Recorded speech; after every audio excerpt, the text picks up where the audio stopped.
guys, Chris Hansen from Karate Unity. We are here at the Karate Unity Dojo here in Toronto, and we have Ilan from Inside Fighting. It's a pleasure to have him. I've been following him for a long time. You know what? We touched hands together for the first time.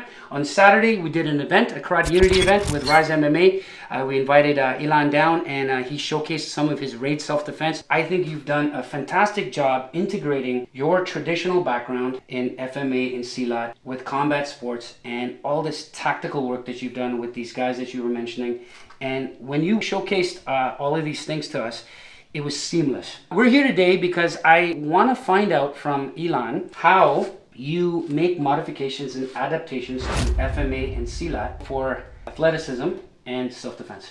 So I was very lucky to have three very, very good teachers. Two in Filipino Martial Arts, one in Silat. I still train Silat with someone else who's fantastic, but I grew up training with a guy called Chris Bautista, who's the grandson of Kakoy Cañete. He's my biggest influence. Filipino Martial Arts, very self-defense oriented guy, and just a tough approach of lots of sparring. I trained with Tommy Daitang from Illustrissimo privately. He was a huge influence on me, even though it was a short time, a couple of years. A lot of aliveness. And then I trained with Guru Randall Goodwin, who was just a monster. Cool. And every move he did on you, you felt the power. So immediately I realized there is self-defense application to these things. Even though I'm doing Brazilian Jiu-Jitsu, I'm doing Muay Thai. I'm like, why is no one hitting me the way that this guy can hit me over here and make me blue and pee blood? Like, there's creepy things that happen when Silat guys hit you sometimes. So I'll show you my biggest takeaway from these systems. For self-defense, I think that there's a rule in the universe. When I try to punch you or try to hurt you, I'm extending myself, therefore I'm open to be hurt back. It's kind of a beautiful thing. If I want to hit you, you can hit me back. Now I can modify it so that I'm a little bit safer. I can hide behind my shoulder. I can, Philly shell up. But once I extend, there's an opening. What I realized, the one rule of thumb against that is elbows. Elbows are the defense and attack at the same time. Love it. So, and what does Silat and FMA teach you, arguably in their flow drills, if you really look at it better than anything? Instructions, elbows, Right, and why do we smack? Everyone always says, why do we smack? You know this for sure. There's multiple reasons, but the primary one is if you throw a jab, I'm gunting. I'm feeding my hand to my elbow. I'm not trying to catch your hand and then pass it, so I'm just worried about my hand touching my elbow. People say, how do you there's no way you could catch your elbow on my jab. I'm like, I don't need to. I need to just feed my hand to my elbow. And as long as your hand is in the path, it will catch my elbow. It's surprisingly easy. And it's also surprisingly easy sometimes to just put up an elbow and people will hit you there if that's their target. Destruction. You want to hit me here and I put my elbow there, that's what you're going to hit. So there are, if you look at Silat, there's a lot of these kind of movements, right? And like you see us hitting our bodies. It's for that exact reason. It's to toughen, for one. But it's also for these drills. Now, you know how we did the 3-count drill? Where it's 1, 2, 3, 1, 2, 3, 1, 2, 3, 1, 2, 3. Well, this, excuse me, this applies with elbows also. When you throw an elbow at me and I check, and you see how I frame hard, because if I'm away, this is going to come right through and catch me and clip me and cut me. I have two options. I either stop it short if it's early, or I stop it here if I'm late. Now, we're going to carry that drill out. I'm going to feed this up. You see how I'm jamming it into you? This is also for wrestling. It's because you see you breaking my balance. Breaking your balance, and I can use it to drive into your leg. I can use it to do anything. So if you throw that elbow, 1 is my first. It's my stop of the attack. 2 is my feeding. 3 is my trap. 4 is my counter. Now this is a lot. Right now you're going to do it back to me. You're going to go 1. You're going to jam. You're going to feed up. And down, you're going to chop. And then hit. What are we doing? We're creating a flow. Right? I can jam under for a 2-on-1 or over to trap. Boom, boom. See, now I can stop late. Early, I mean, or I can stop late. It's up to me. If you see this coming here and you extend out. But if you're late, you just do this. And you need good structure because elbows are hard. Now, for self-defense, how does this apply? If we start flowing here, right? I can also now switch. Bam. And now you have to push it up and feed on the other side. Now down. And here. Nope, you can do that. You can re-control it to that side. Or you can just pin. Pin down. And hit from here. Now we feed. On this side. Now we're back on this side. Oh, you're right. You were doing the other side. So go on the other side. So. Okay, so I'm going to This one? Feed, pin down, here. Okay. Right now I can feed back on a 2. Right. You see how it becomes alive? We can attack on either side. Yeah, and we just and then it becomes a flow drill. Right. Now, any flow drill is really intended to give you a point in time and space. Yeah. So if you punch at me, it's a skill that you're developing. It's a skill I'm developing, and all of these, the first one is, like I said, all of these motions are not intended to be done together. Right. They're intended to be done, if you look at a parry and then a check, maybe it's just the check. Yeah. Maybe it's just a trap and hit. You break free from it. So when you now throw anything at me, I'm here.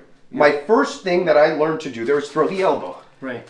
Right? Or throw it over top. Yeah, I like that. Now, if you block my elbow, what did you learn? To trap it down and to elbow back. Bam, this is the starting point of the self-defense application. Yep. Now, the next part of it, you know how we crash. Yes. So that's my starting point for everything, is crashing. Yeah. Like a rhino. Yeah. Now, when we collide, things come into play, which is contact. Our hands will collide. Yeah.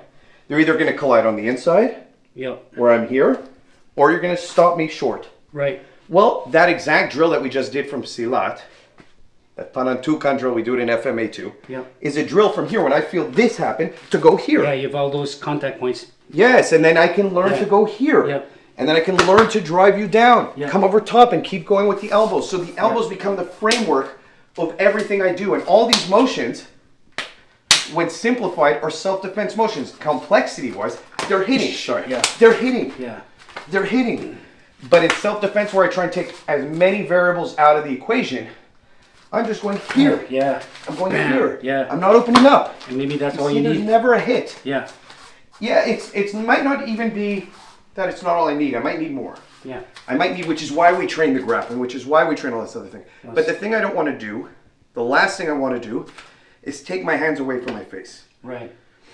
I don't want to from here punch. Because when I do this, it gives you an opportunity. But when I do this, there is no opportunity. Yeah. I'm still framed. If you throw a haymaker here, because in street fighting, everything is variables. Right. So, throw any punch at me. Okay, I'm going to do this. Now throw another punch. I'm parrying. Throw another punch. Okay, I have to react to what you're throwing. Yeah. But if I say I don't want to react, there's high stress going on right now. Yeah. And I have no margin of error in the street. When we're sparring, if I tag you, okay, you got caught. You're still going home. Yeah. I'm not trying to knock you out. In a street fight, if you get caught, the margin of error is zero. Yeah. So what do I want to do? I want to statistically lower everything as much as possible to the simplest form, where I don't have to worry about what you throw. I don't want to worry about the variables. I don't want to worry about the statistical chances of me getting caught over top. I want to get in. Yeah. And so these systems like the Silat and the FMA give you the answer, not this. They give you the answer from here to clear, hit under. And then that's where I found the synergy of Silat or FMA into self-defense. I find too, if you don't mind, I find these flows train your mind, because you're not just stopping. Yes. It trains your mind to just keep going. You know what I mean? And that, I think, is important. Well, it's the start to comfortable aliveness, like you were talking in the previous video. If we start playing here, if you just throw anything and I throw anything back, right? And now we're just moving around. Okay, there's something happening here. Okay, you know, like okay, here's your wrist. Here's this. Here's that. Here I countered. Exactly. Right here is the knee. Here I'm trying to underhook you. Here I'm behind you. There's something going on where we're sorry. It's a little bit now. Right. There's something to react to without damaging each other. Exactly. But again, the only reason I'm doing that is so that in a situation where it's high stress and I get to here and then he throws a groin kick from here or whatever it is, you see how my body's just naturally kind of trying to move in and control. Yeah. It's not because I trained every specific situation. That's physically impossible. It's because I got comfortable playing and feeling loose with my body. Yes. And to have my hands where they need to be so that at least, like, even if I'm in a bad situation where I'm here and you're throwing a knee, well, my elbow can catch your knee. Right? I know, like, I can drive in. Now here I can maybe take you back this way. Yeah. But it's in the moment, adapting. Yeah. Flow drills give you that. Oh, yeah. Like crazy. Yeah, I love it. But for me, the elbows are the foundation of self-defense. You did something on Saturday that I really liked, where we did a tie-up. I know you can't remember it, but if I put something on you, maybe you can think. You did a clearing movement where you cleared to one side and you had a nice space there. Well, a lot of the time, so it might have been here. I threw an elbow. You trapped. I opened it up. Yeah, that's that thing you did. Yeah, so and you did it in so many different combinations. It was. I do it also off. It's really this, by the way. Yeah. Like block my haymaker. Yeah. I loop. You pull. Yeah. I'm rolling you. Yes. Now, when I do with elbows, it's a little bit different because it's my whole. So this is a silat thing. Yeah. This. Yeah. These movements are silat movements. Yeah. So when you crash into me, see it's already there. Yeah.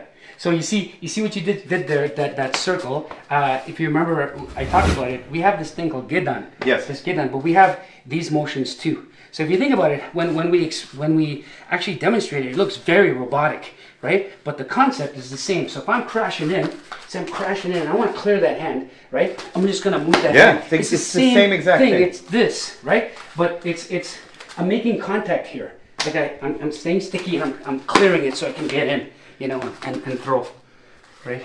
And it's funny because everyone says, oh, you can't trap, you can't do these things. Trapping for me was the biggest asset for grappling. 100%. I see it as a grappling tool. I see it as, okay, we're here. Okay, now all these arm drags and all that stuff, well, a lot of the time I'll go here. Yeah. One of my favorite takedowns, I'll just show you. Yeah. In sport fighting, at least. I would do this in self-defense too. Don't kill me. No, I won't. I'm going to go for a single. Yeah, okay. Now, a lot of the time, if I just drop low or even cut angles and then drive in for my single, it's really easy to see it with your hand in crossface. Yeah. So like as I get low, there's already a crossface happening. There's some shifting and I can get hit. There's a shift in hips. Yeah. But like we talked about hand play. Yeah. When I drive out and in. Yeah, that offset. Now look what it also does. The push takes all your weight off this leg. I'm off, yeah. This is now mine. Yep. Now if put your weight on your leg. I always tell this to people. Put all your weight on this leg. Make it heavy. Okay, No way I can lift it. Yeah. If you want to lift someone's leg for a single, you have to break my balance. I just push you back and it's fine. Yeah, easy. And so, that very trapping concept is active, not reactive. I'm not waiting for you to punch me. Yeah. And then coming over top and then hitting. Yeah. I'm saying, there's your hand. I want your leg. Okay, let me hit here. Yeah, I see. Immediately, that first trap drew me back, actually. And I own it with my legs. Yeah. I can just sit here and hit you. It's very hard to do anything. In fact, that momentum, like do that again. So when you did that trap, and you were coming in, see, the fact that you were coming in made me want to go back. Yes, and that's what I'm relying on. And you just capitalized on that. So. And yes, and one note here is it's very important when you go for single to pinch your legs around it to control it. Yes. But even if you're just going to use it to see how I can use it to do other things. But that's all of what I call active trapping. Yeah. Like we talked about briefly, put your hands up. Yeah. This is active trapping for fighting. Yeah. You see? Yeah. That's active. I'm not waiting for you to punch. I see your hand are cutting the angle. Yeah, you're cutting. And if I'm active about it, we're here. Yeah. I just do this. You're thinking I'm gonna punch. Yeah. You're thinking this is coming. So I'm actually doing that. That's right. You throw here, you block. I'm using it just to open you up. Exactly. So I try and just do what if you react to my punch, like I said, I try and use that to open you up. And then if you block again, it doesn't matter how, I try and use that to open you to. Yeah. Right? I love it. On Saturday we were talking when you did the offset. It sparked me because remember I was sharing with you the windmill and I was taught it in the beginning in the form stage. If you throw a punch, right?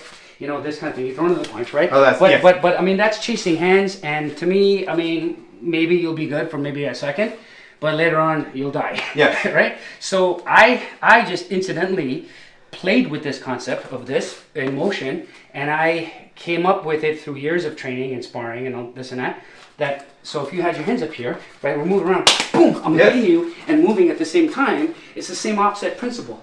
Right, I'm carrying and hitting, and it's the same concept, except this is the form, and the actual application is done really on the inside here. And you can use it even here. Use it to drag. It's my favorite grappling thing to do. Smack hands and just get in and.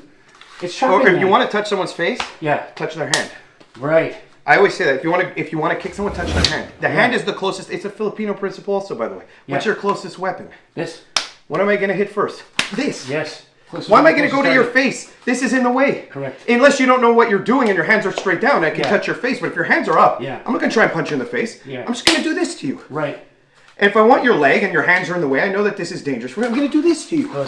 Yeah. Now, I like to also do something to drive you off balance, like I said, but it doesn't even, like the elbow. By the way, maybe you like this one. Maybe this was what, I go here, you block, I pull it back so that I can cut inside. Yes, I remember that one. Yeah, I like that. catch people with that. Yeah. I put on pads when I elbow spark. It's sneaky. But you come here, you open and you just hit. Right.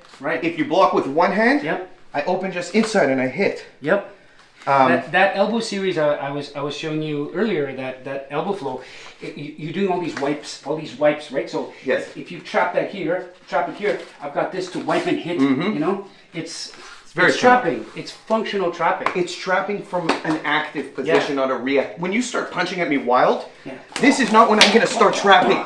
I'm not going to trap there. No. There's no way when you start doing that I'm going to, oh, there's that. There's that. Yeah. But when you start doing that, and I start coming in here, and I go, okay, well, there's his hand there. I'm the one driving the intention. But I think people need to see this distinction. I mean, like I said, like we talked about this offline too. It's the amount of ego and prejudice for styles. It just drives me nuts, right?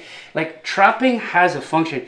If you guys do your homework, and I don't mean this in a bad way. I mean, scroll back. I just recently discovered this. Boxing had trapping in it, way back in the 1600s. They would pull and hit. And it's just one, I don't know if it was one of those things that was actually taught. I think it was incidental, where, you know, okay, if your hands are up, I got to get in. So I'm just going to pull a hand and get it out of the way. And other styles like Wing Chun and you know, Southern Chinese Kung Fu and stuff, I think they started to capitalize on this particular piece of real estate, you know, where I'm going to just trap in, try to develop curriculum around this little microcosm, you know, and... So Wing Chun is trying. I mean, you know, they call it boxing. The guy I train with, a lot of the Wing Chun guys I know, Chinese boxing. That's what they see it as. Yeah. It is boxing. It's just boxing with trapping. Yeah. And dirty boxing. You look at some old school boxers. They did a lot of dirty boxing stuff. There's old tape of it. Yeah. It's a lot of. They use elbows. They use their heads.